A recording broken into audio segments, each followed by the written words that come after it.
Hi hello నమస్తే and welcome to Sirimoni kitchen vlogs. ఈరోజు recipe వచ్చేసి చల్ల పునుగులు. ఏ పిండి నానబెట్టుకోలేదా? అయితే టిఫిన్ చేయడానికి చాలా ఇబ్బంది అవుతుందా? అయితే ఇన్స్టెంట్గా ఇలా చల్ల పునుగులు ట్రై చేయండి, చాలా పర్ఫెక్ట్గా వస్తాయి. అండ్ ఈవినింగ్ పిల్లలకి స్నాక్స్లో చేయడానికి ఏం ఉండట్లేదా? అయితే స్నాక్స్ లాగా కూడా చేయండి, చాలా అంటే చాలా బాగుంటాయి అండ్ త్వరగా కూడా అయిపోతాయి. అండ్ ఇంకో విషయం ఏంటంటే అందరికీ చాలా నచ్చేస్తాయి కూడా.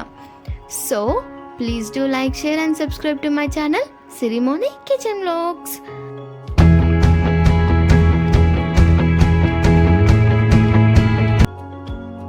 So let's get start our video.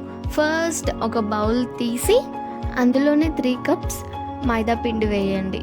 మైదా పిండి వేసాక 1 tablespoon జీలకర్ర, 1 tablespoon సోడా, 1 tablespoon సాల్ట్, ఇవన్నీ ఒకసారి బాగా కలిపి అందులోనే 1 cup కర్డ్ తీసుకోండి. మైదా పిండి క్వాంటిటీని చూసి కర్డ్ తీసుకోండి. ఇప్పుడు కర్డ్ అంతా ఒకసారి బాగా కలిపాక కొన్ని వాటర్ పోసుకుంటూ నేను చేస్తున్న విధంగా ఇలా పిండి అంతా బీట్ చేసుకుంటూ పిండిని తడుపుకోండి. ఇలా అయితే మైదా పిండిలో ఉండలు లేకుండా పిండి చాలా బాగుంటుంది. ఇలా మీకు పిండిని బట్టి వాటర్ పోసుకుంటూ తడిపి పక్కన ఉంచండి. ఇప్పుడు ఒక కడాయి తీసి అందులో డీప్ ఫ్రైకి సరిపడా ఆయిల్ వేసి, ఇప్పుడు మనం తడిపి పక్కన ఉంచుకున్నాం కదా, అది చూసారా, నేను ఇక్కడ 1.5 hour పిండిని నానబెట్టాను. ఎలా ఎయిర్ బబుల్స్ వచ్చాయో అలా మీకు కూడా పిండి ఇలా వస్తాయి, చాలా మంచిగా వస్తాయి పునుగులు. చూసారా ఎంత మంచిగా నానిందో పిండి. ఇప్పుడు ఒకసారి మళ్ళీ కలుపుకొని ఇప్పుడు బాగా కాగుతున్న ఆయిల్లో ఒక్కొక్క పునుగు వేసుకుంటూ, చూసారా ఇలా మెల్లగా చిన్నగా వేసుకోండి, టేస్ట్ చాలా బాగుంటాయి. ఇలా వేసుకొని అవంతా బాగా ఫ్రై చేసుకోండి.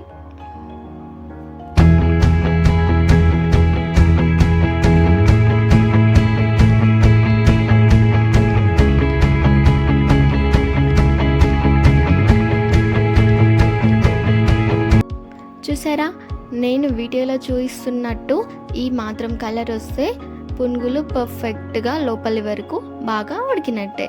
ఇలా అన్ని పునుగులు వేసుకొని ఇలా ఒక టిష్యూ పేపర్ వేసుకొని అందులో వేసేయండి. అంతే, ఇంకా మన పునుగులు పర్ఫెక్ట్గా రెడీ అయిపోయినట్టే. ఇందులోకి పల్లి చట్నీ బెస్ట్ అంటే బెస్ట్ కాంబినేషన్ అండి.